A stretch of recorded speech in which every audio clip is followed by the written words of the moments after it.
I'm Zach Smith from Route 113 Boat Sales. Congratulations on your new Cobia 277 purchase. Due to the coronavirus situation, we're going to be doing video walkthroughs rather than in-person orientations. So, to get started, your battery switch panel is located right here. Inside of here, you have 4 switches: port start, starboard start, house, and emergency parallel. Your port and starboard start and your house must be on whenever you're using the boat.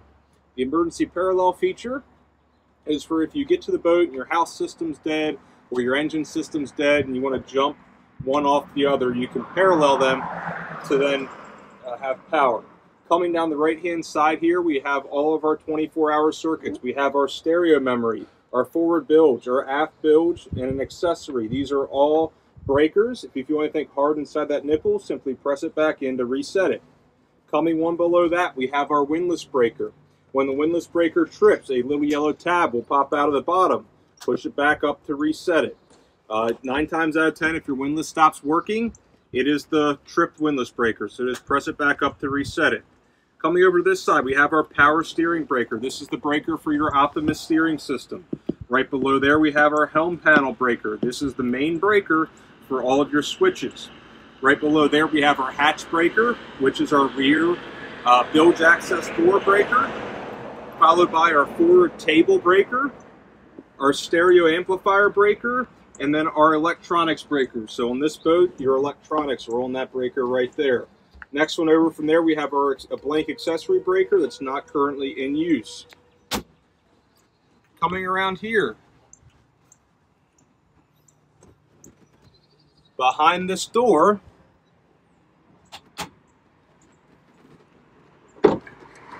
we have our 4 Group 31 gel cell batteries. All this wiring is labeled: house, engine, engine port, engine starboard, house, house. So if you take any of this out, you'll be able to put it back where it belongs.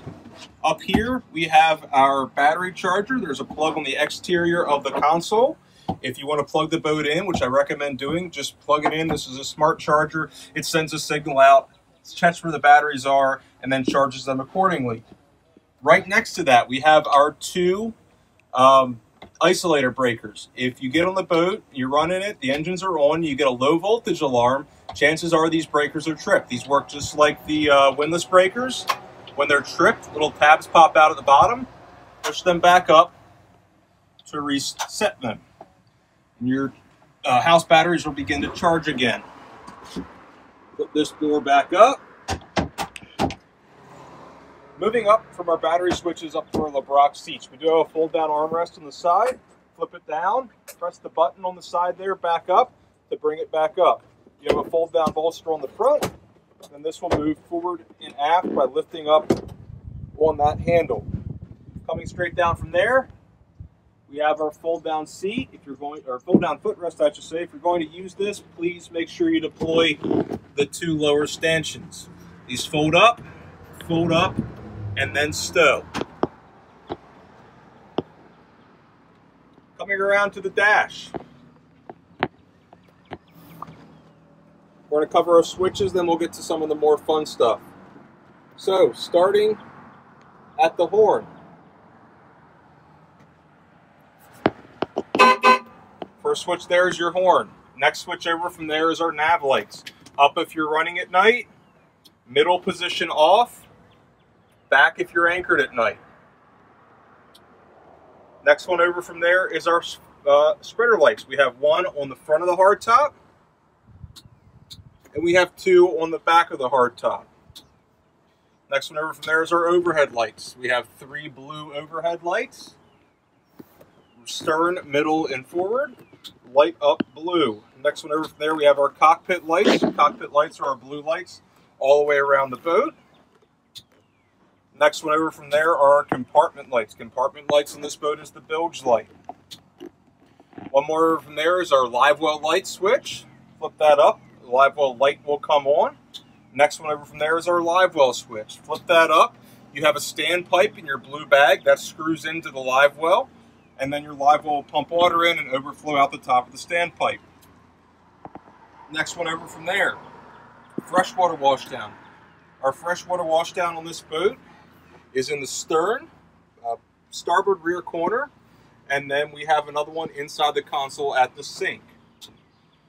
One over from there, we have our raw water washdown. Raw water washdown is located underneath of the port covering board, and that is it has a 25-foot white pool hose, comes in your blue bag. You can screw that in and use that. Next one over from there, we have another middle position off switch, which is our fish box pump out.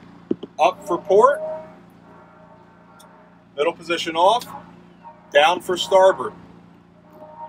Our fish boxes will not drain on their own. They must be pumped out, and you must use that to do so. One over from there, we have our forward bilge switch and our forward bilge light. There is a float down there. If that light kicks on, it is running, whether or not the switch is on. One over from there, we have our aft bilge and our aft bilge light. Again, light on, pump running. One over from there, we have another middle position off switch. These are blank accessory switches, and the last one here is another blank accessory that's a middle position off. Moving back over here, pop our Garmin's off. We have our key switch located right down here by the steering wheel. You have a black key, and then you have a metal key. On that metal key, you have your key number. This particular key is 853. Write that number down somewhere, so if you lose your keys, you can call us, give us that number, we can get you another one. Pop that in. Right above that, we have our windlass switch. We'll talk about that more when we get up in the bow. Coming over from there, we have our Optimus gauge. We'll talk about that here in a second. Our push button start is below the steering wheel here. Press to start, press to start, press to stop, press to stop. Turn the key to the on position. Our Optimus gauge, our Yamaha gauge will both come to life. The Optimus gauge on this boat does not do a whole lot. Mainly, this will give you any error codes. If you have any steering errors, it will also give you your engine RPM and your rudder angle. The Optimus system adjusts the turns lock to lock based upon the speed in which you're traveling. The higher the RPM, the more turns lock to lock you will have. So this is kind of the smart gauge that goes along with the steering system. Right above that, we have our Yamaha gauge. There's a lot to this Yamaha gauge. Make sure, can you see that good in there, Nadine? Okay. So we have our engine information right here. On our engine information screen at the top, we have our engine RPM and our engine trim for our port engine, and then engine RPM and engine trim for our starboard engine. Right below that, we have our water temperature, our battery voltage, and our oil pressure. Same thing for the other engine right there. As we use the arrow keys here, we can toggle over to our boat screen. This boat has 200 hours worth of fuel in it, so it should be right around a half tank. You're reading a little bit lower than that right now, and that's primarily because boat fuel gauges are inherently inaccurate. There is an exact way to measure your fuel in this boat, and I'll show you that in a second. Also on this screen, we have our speed, our trip in miles, our economy in miles per gallon, our flow in gallons per hour, and our used. This is your total fuel used. This measures injector pulse width and is spot on, dead on accurate. If this says you burn 0.2 of a gallon, you burn 0.2 of a gallon. There's no guesswork there. That is resettable by hitting cancel, coming down to the used screen, coming down to the used screen and resetting it. And now that's been zeroed back out. That is what I use as my fuel gauge. It's very accurate. If you put 100 gallons in this, this says 70, you know you have 30 gallons left. So, you know, keep an eye on that. That's what I use as my fuel gauge. One over from there is simply a combination screen. This gives you a little bit of speed information, a little bit of RPM information, and a little bit of fuel information. And then last but not least, our troll mode. Yamaha digital engines do have the ability to have a troll mode, troll feature. The way it works is you put the engine in idle and then you adjust your engine RPM using these buttons right here in 50 RPM increments up to 1150 RPMs. Not a whole lot of use for this in this area. Typically we're going to be trolling faster than that, but if you wanted to, you could use that to troll. Coming over from there, we have our Lenco trim tabs. You do have indicators on here. The trim tab, if you press down on this side, it actually operates the trim tab on the opposite side of the boat. Same goes for this side. You press this side, it's actually actuating the trim tab on the other side. They're not backwards, that's how they're supposed to be. Don't think about it like that, real easy. If you want the bow to go down, press bow down on that side, press bow down on that side. If you want the bow up, do the opposite in reverse there. When you shut the key off, the trim tabs will automatically retract themselves back to 0. So you don't have any danger of breaking them off on a forklift or on the trailer lift, anything like that. Right below there, we have our JL Media Master 100 head unit. This boat has a 8-channel amplifier with 8 JL audio speakers and this head unit. So really nice setup. Real simple operation. We have our volume control right here. Below that, we have our menu. This is where you come in and edit things. Right below that, we have our favorites. If you have a favorite station, press and hold that to set it. Below that are our settings. This is where you would set up your zones, equalizer, all that kind of stuff. Coming over from there, we have our seek buttons, up and down. And then one over from there, we have our source button. Press that button there, and it'll give you the options for AM, FM, Sirius XM. Note on the Sirius XM, it does require an antenna and a subscription in order to have Sirius XM. One over from there is our USB. The USB is located inside of this glove box. Next one there is Bluetooth. Bluetooth is what most people use most of the time.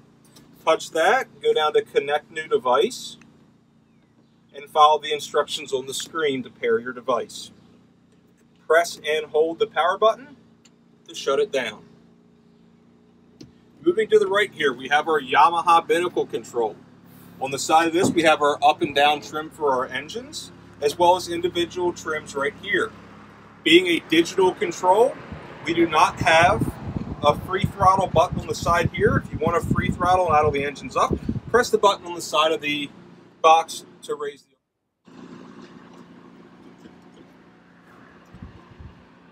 Moving back to neutral, again, reverse, neutral, forward.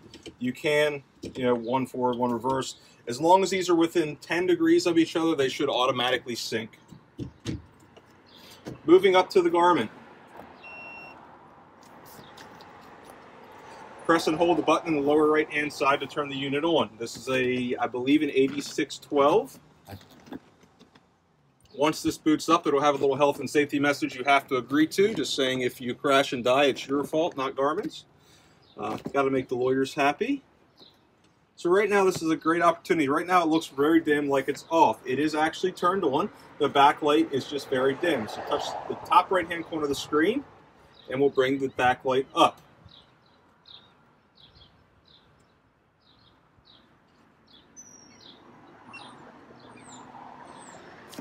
Now we have the backlight all the way up. This is our home screen right here. So down the right-hand side of the screen, we have 6 options. The top option here is favorites. If you want to add any devices or any screens to favorites, just follow the instructions on the screen. Basically press and hold, and it'll become a favorite. Coming down one to Smart Mode. Does not really apply in this application, but if you had 3 screens across this dash, you could set it up so when you hit fishing, something would happen on each screen. Again, with a single screen configuration, doesn't really do a whole lot. One down from there, we have our combinations. We're going to skip combos for right now and come back to that in a second. Below there, we have our charts. There are 4 options for charts. Nav chart, fishing chart, 3D chart, and fisheye 3D. Nav chart is what most people use 90% of the time, especially with any inshore or near shore boating. So as we slide on in here, go down into, this is the Aspenwoman Bay, you'll notice that we have all of our color shading and all of our depth soundings for this area. All of our buoys are in there. Everything's pre-programmed. As we slide offshore here, there's a shoal. It is highlighted in blue, so you can see it very easily. And as we slide offshore to the bass grounds, you see it's labeled. It's not currently a waypoint. If you wanted to make it a waypoint, simply touch it and hit the waypoint button in the top left-hand corner of the screen. At any point, stop panning. We'll bring you back over top of the boat. Back to home, the fishing chart. So now, in fishing chart, we're going to look at the same place. We're going to slide inshore here. In the fishing chart, you lose all of your color shading for inshore as long as all of your depth sounding is inshore, but you gain a lot of bottom contour information offshore. There's the bass grounds in your fishing chart, so you get to see everything that's going on out there. Garmin's charts have improved immensely since they bought Navionics. 90% of the time, like I said, navigation charts, what you're going to use, fishing chart for once you're offshore or if you're offshore fishing. Stop panning again, we'll bring you back over top of the boat. The next two options here are a 3D chart, just kind of a bird's eye view. It's a little strange. Next over from there is our fisheye 3D. This is a, I'm not sure, boater's eye view. Again, kind of weird, but it is there. It is an option. One down from there, we have our sonar screen. This unit is paired with the GT51 transducer. The GT51 transducer gives you 5 sonar options. First and foremost is our traditional chirping transducer. This is a 500-watt chirp transducer. The way chirp works, it sends out a barrage of frequencies from, I believe, 55 to 455 hertz in a sweep. Different fish will respond differently to different frequencies. So, over time, you'll be able to say, okay, I saw that on the screen, we caught that, and you'll be able to differentiate a rockfish from a bluefish from a shark. That takes a lot of time, but once you do, it's a tremendous tool. Coming over one from there, we have our clear view. This is a dual frequency downscan sonar. So right now it's in 260 hertz. It can also operate in 455 hertz. To change the frequency, simply hit menu, go into frequency, and set it to whatever you would like. Right now I just put it back into 455. Generally speaking, high frequency for shallow water, low frequency for deep water. Lower frequency penetrates the water column better. The way this works, it's a scanner. It's a very thin band, runs along the bottom, picks up every little detail. It's a tremendous structure finder. It's a terrible fish finder, so please keep that in mind. Use your traditional sonar for fish finder. Use this for structure finder. Next one over from there, we have our side scan. The yellow line is the middle line of the boat. Anything on the left-hand side is on the left-hand side of the boat, right-hand side of the boat. This operates exactly like our down scan. So this is a 260 or 455 hertz band that runs out each side and paints a pretty picture of what's down there. What I really like about this is you can actually pause this sonar in the bottom left-hand corner of the screen, move your cursor over to there, and put the crosshairs on your wreck. Once you put the crosshairs on the wreck, you can hit new waypoint, and it'll drop a waypoint on top of the wreck. So next time when you come back to the wreck, you're not coming back to the area of the wreck, you're coming back to the wreck exactly, which is very helpful. One over from there is our split zoom. This is something that I use zoom features a lot offshore fishing. I don't care what's below 200 feet if I'm in 1,000 feet of water. If the fish is at 400, 500 feet, I'm not raising it. It's not going to bite. So I will zoom into the top 200 feet of the water column and just use it there. This transducer, if you're in 1,000 feet of water, is going to flash a depth from the top corner because it can't mark bottom. It is still working. It will work as far down as it can reach. Again, zoom in on the top 200 feet of the water column. Those are the fish you need to concentrate on. Next one over from there, we have our split frequency. This is, again, something that I play with a little bit. You can operate a traditional sonar on one side of the screen and our chirping sonar on the opposite side of the screen. So it is kind of cool technology. You can play with it. You can look at it. You can say, okay, I really don't like the chirp. I like the regular, or vice versa. And you can compare them right here. Coming down one from there, we have our AV gauges and controls and our One Helm, Active Captain, and InReach apps. Starting at the top left-hand corner, we have our Garmin Active Captain app. The Active Captain app is an application you can get for your phone. You can put waypoints in. You can update your software. You can do really a lot from the app. Come down to the boat, tie it into the boat's Wi-Fi network, and upload your waypoints into the screen. Coming over one from there is our vessel information. This is your speed, your heading, your water temperature, your position, all that fun stuff in that screen. One over from there, this unit has the ability to run FLIR thermal imaging cameras, backup cameras, engine room cameras if you had them. They would all be on the video screen in here. Next one over from there, we have our Garmin Virb. The Garmin Virb is a action camera from Garmin. It's like a GoPro, priced similarly to a GoPro, and it has the ability to link to your screen. And last but not least, we have the Garmin InReach. The InReach is a satellite texting device. If you plan on doing any amount of offshore fishing, I heavily recommend getting one. They're around $400. It's a $30 a month fee. It is not a subscription. You can turn it on and off if you want.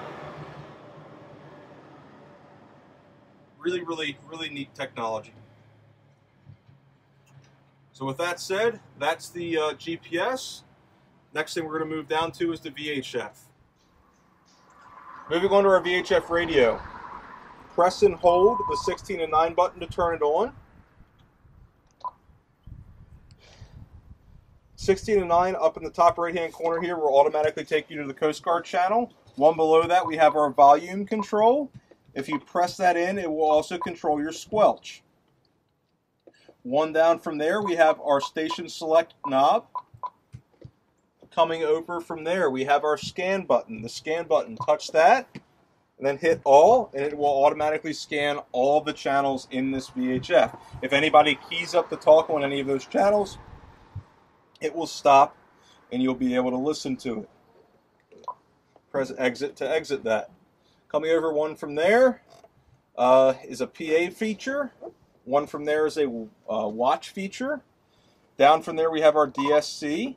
You have to enter your MMSI in order to activate DSC. In order to do that, come into menu, go down to DSC. And then under My MMSI, select that and upload your MMSI number. Next one here, we have our high-low broadcast. You can change this between a 1 watt or a 25 watt broadcast, depending on if you want to reach out very far or you just want to talk to somebody who's next to you. And last, clear, which is basically a back button. Underneath of this cover, we have our distress button. Once you've entered your MMSI number and it's input that, it will broadcast information about your boat along with your position. And then last but not least, our VHF radio mic. We have station control and our 16 and 9 button right there. To talk, press and hold, talk into the mic, and let go. Tilt helm, press the button on the bottom, tilts up, tilts down, nothing too crazy there. With that said, we're going to head up to the front of the boat and walk through some stuff up there.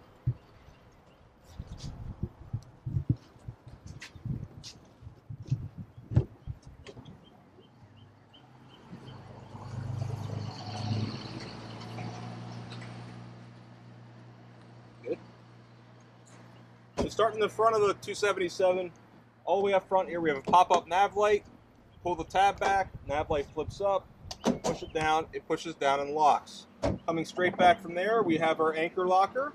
Inside the anchor locker, we have our windlass and a freshwater washdown.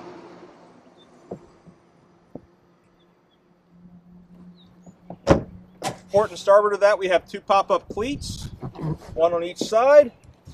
Behind that, we have 4 rod holders and 2 cup holders. As we work our way back, we have storage here. This is pretty dry. There is no such thing as dry storage on the boat, but it does have a nice gasket and a lip, so it does do a very nice job of keeping things dry. That's the exact same on the opposite side. We also have a fold-out backrest. Lift, turn, lock the gimbal in, lift, and go back again. Center floor here, we have a large storage compartment and access to our table actuator. Again, gasketed with a drain lip, so it does a pretty good job of staying dry. Underneath of my feet is our bow table.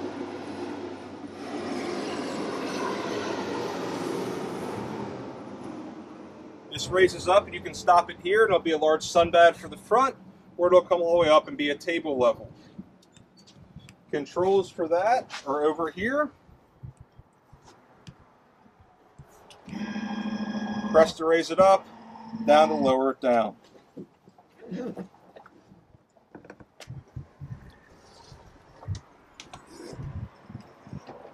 Inside of the toilet, a couple of things in here. On the starboard side here, we have all of our breakers, grab handle, Sink right here. Turn the sink on. You have to activate it right here. We have our cabin lights, which is our overhead light. We have our storage light, which is lights for inside of there. Then on this wall, we have our electric head, which actually flushes the toilet, and our macerator, which is our overboard discharge. You also have a toilet paper holder right there.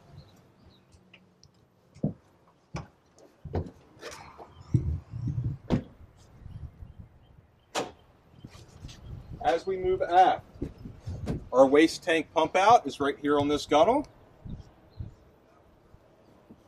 Coming back from there, under this gunnel, we have our freshwater washdown like we talked about. Right there. Right here, we have our battery charger plug-in. And moving up from the charger plug, we have our hatch actuator. Top button raises the hatch, bottom button lowers the hatch. You have to have your rear seat back removed in order to open this hatch.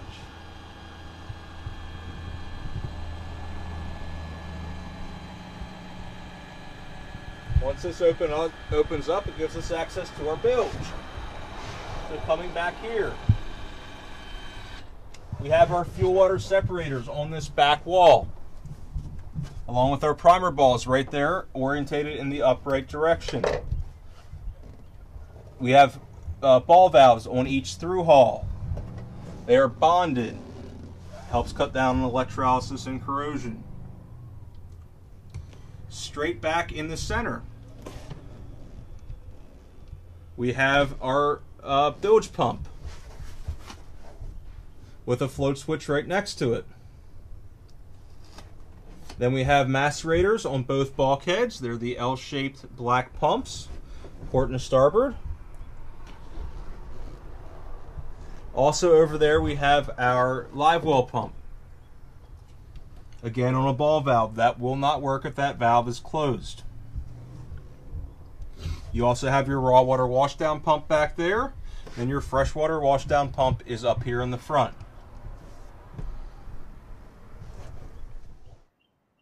Last but not least, in the back of the boat, we have our backrest. Drops in there. Again, you cannot open this back hatch without having that out. To open your rear seat, lift that out, folds down, folds right back away. Last but not least, if you come around here, we have our live well. Inside of the live well is a standpipe. Standpipe threads in.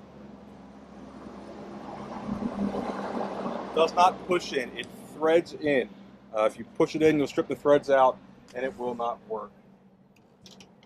With that said, let's hop down, go over a few things on the engines, and we're about wrapped up here. Moving around the back of your boat, we have a Yamaha F200 2.8 liter. This has 3 cowling lashes, one on each side, one in the front.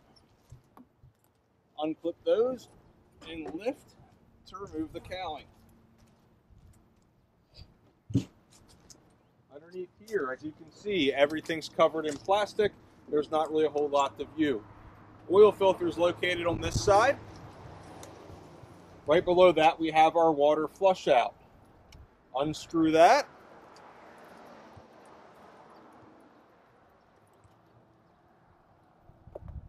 Then hook your hose directly to this side. Do not run the engine, just turn the water on and it'll flush the engine out. One note on that, as it just fell out, garden hose washer. You can get a pack of these from Ace or your local hardware store. Keep them on the boat. Put that back in. Screw that back on. You do have a mechanic's trim right there. Spark plugs lie underneath of this cover. That is a 200-hour maintenance item. Coming around this side, we have our dipstick. Pull that out, wipe it off, stick it back in. The oil level should be between the 2 dots. If it's a little high or a little low, don't panic. As long as it's within those dots, you're okay.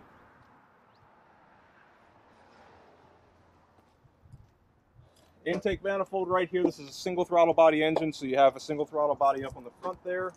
Coming down here, You're not going to be able to see this on video, but on the very front of your gear case, you have a small, little tiny hole. That's how your speedometer works. If that gets clogged with sand, muck, or debris, it will not work. We have an oil fill at the bottom and an oil level screw at the top. Pump in the bottom until it comes out the top, tighten the screws back up, you're good to go. Moving to the right of that, we have our drain plug, goes in right there, and our transducer right here. We do have our underwater lights, one on each side, and our trim tabs on both sides as well. These have small anodes on them. If you're both being kept in the water, we replace those once a year. Break-in period.